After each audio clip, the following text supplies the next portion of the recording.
Welcome to the podcast Selling Real Estate with Kelly Cook, where we will discuss the latest and most relevant business strategies to help you do one thing extremely well: sell more homes.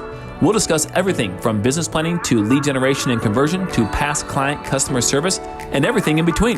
Join us for authentic conversations and nuts and bolts takeaways you can implement into your business today. And now, Selling Real Estate with Kelly Cook.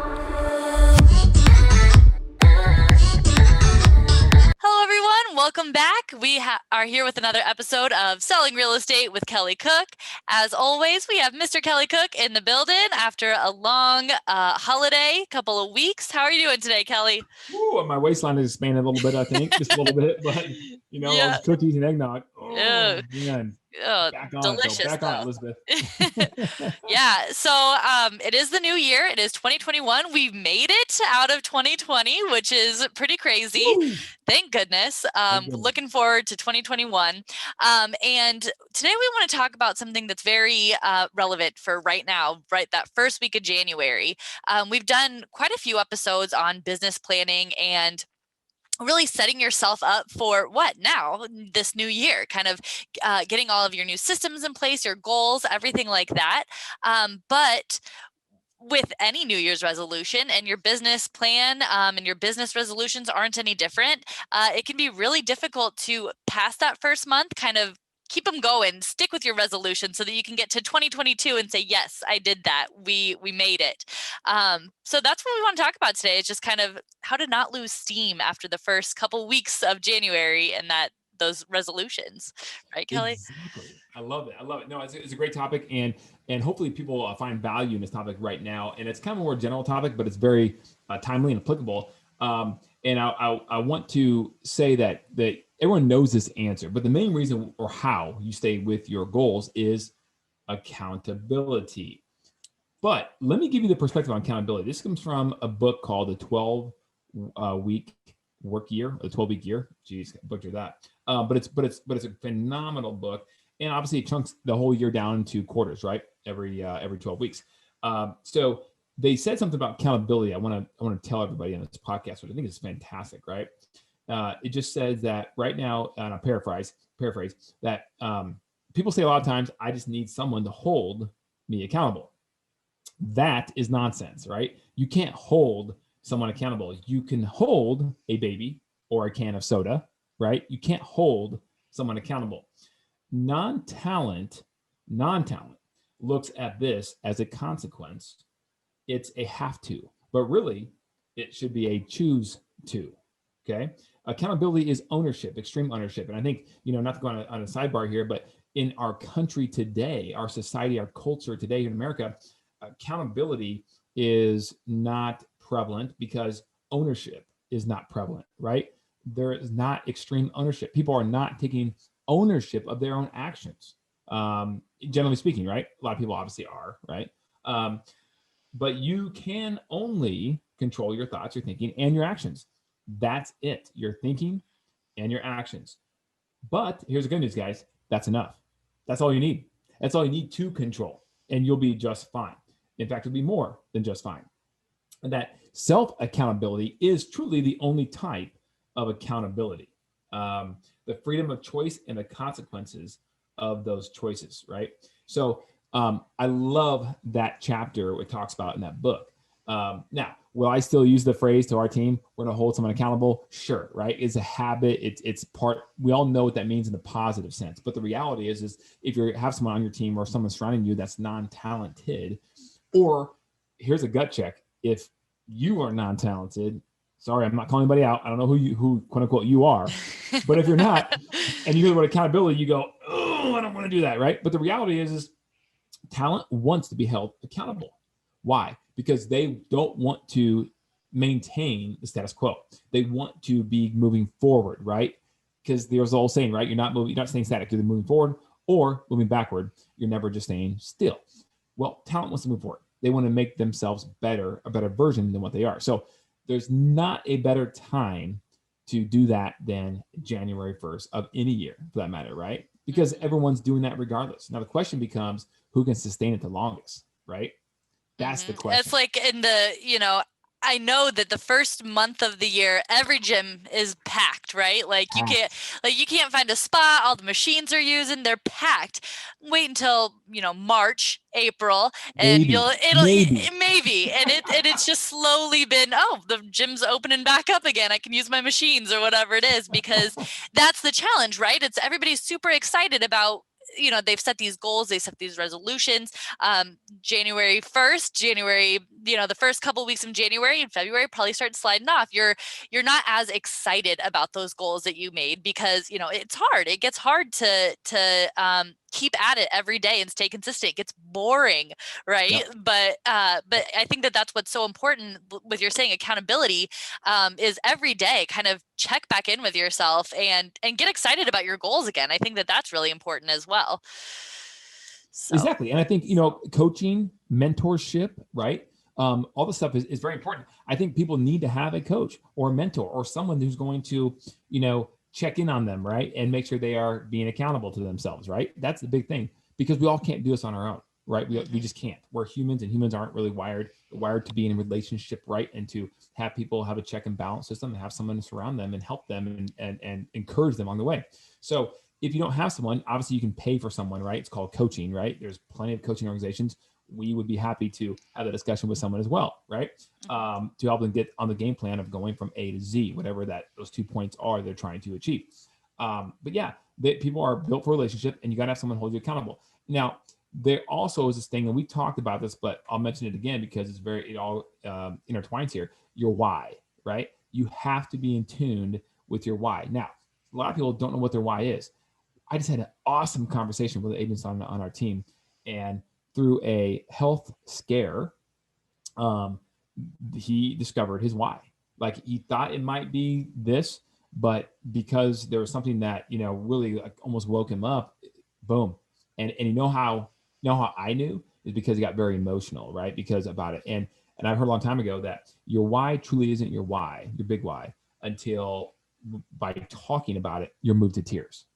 And if it doesn't move you to tears, meaning it's at your core, it might be something very noble, something very good, but it's not truly your why, right? And you got to, first of all, you don't have to do anything, right? But you should get in touch with it, in tune with it, because if you do, all of us has those days where we don't want to, it's too cold, it's too hot, it's too dark, it's too light, whatever, right? We don't want to get out of bed and go do the things that we know we have to get done because they aren't maybe that fun.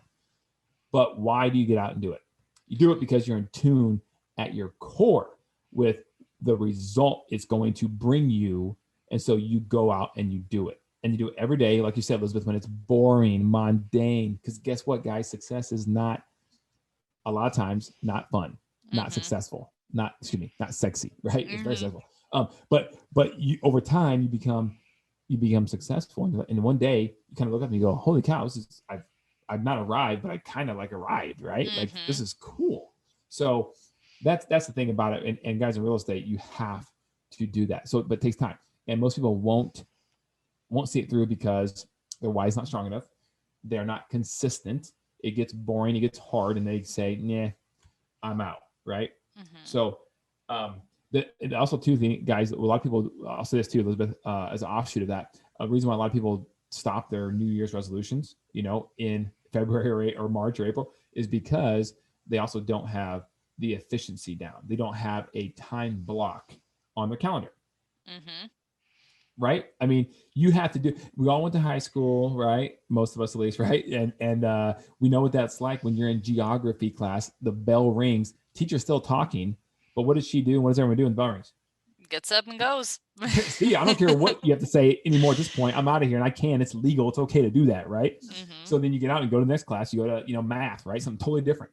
But you switch gears. Now you might get a 4 or 5 minute break in there, but you switch gears. Well, what if you, as a real estate agent, operate the same way? Wow, right? That's now, mic drop that for a second. Let that marinate, because that is what it takes to some degree on a consistent basis to be successful. So just to real quick put that into an example, time blocking. So if one of your goals were to, I don't know, as an agent, be more on social media or something like that, like have a bigger social media presence, so that kind of looks like, your morning has an hour blocked off to make cold calls, but, you've just got 30 more calls to make on this list. But at, 9:00, you're saying that you should just stop making those calls and go into your time block of social media or whatever your goal is for that time. Just really pushing yourself to actually stick to your time limits on things, right? Yeah, absolutely. Yeah. Absolutely. That's where it starts until you get disciplined enough to where it becomes about the goal then, right? Mm-hmm. It's a 2-step process in my opinion, because then if your goal is to get 1 appointment a day, well, you can do your 2-hour time block, but if you don't have an appointment, then, and that's priority number 1, you keep going, right? Because you haven't met your goal yet, right? That's right. Perfect. And priority number 2 takes a back seat, but you got to know what that priority is. So, and those priorities are, right? So absolutely. And this is where having someone hold you accountable, asking you if you did that or did not do that, comes into play. I love it. And just to go back real quick on how you said that, your biggest person to hold you accountable is really yourself, but that support around you is so important as well, just because, like you said, we are humans, we need that. And I think that really those combination of your self accountability and somebody else there to help you along is really key as well. So we have moved out of 2020. I think that this year, out of all years, it's always a great time to kind of restart. But after what everybody has gone through this past year, I think 2021 is really that year to, if you haven't been holding yourself accountable to your goals, your New Year's resolutions every year, do it this year. Make it this year, make this the best year yet. I know we always say that, but I think that we all deserve it this year for real. Well, the market's helping you, right? Low interest rates, lower supply, right? The market's helping you because price points are going up, and the market's good right now, right? I'll say this: most of us who work really hard in this industry and have been doing so for a while, 2020 was actually a really good year. True. Right? Yes. So for real estate, it wasn't so bad. We had our best year. We sold well over $100 million of real estate this year, and we in fact did $123 million. So we had a great year. And so so this old saying, make my old football coach used to say, make hay when the sun is shining, right? And right now the sun is shining. It doesn't matter what Washington D.C. says or the media, right? Right now on this housing market, it is shining, but it won't always be. And so right now, you need to make 2021 your best year yet, if you haven't decided to do so yet. Because especially because you had such a great year, you want to keep that going, right? That's right. Yeah. Absolutely. Perfect. Absolutely.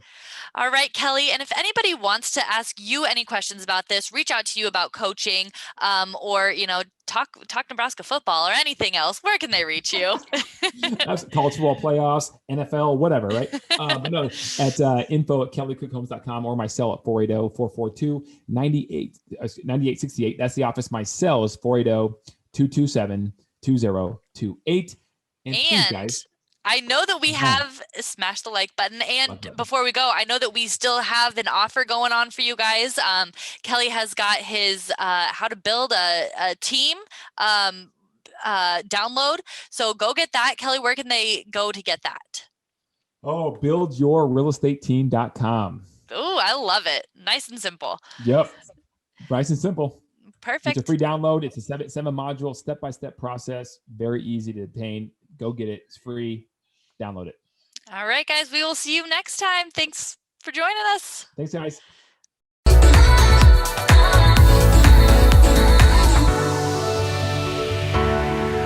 Welcome to the podcast Selling Real Estate with Kelly Cook, where we will discuss the latest and most relevant business strategies to help you do one thing extremely well: sell more homes.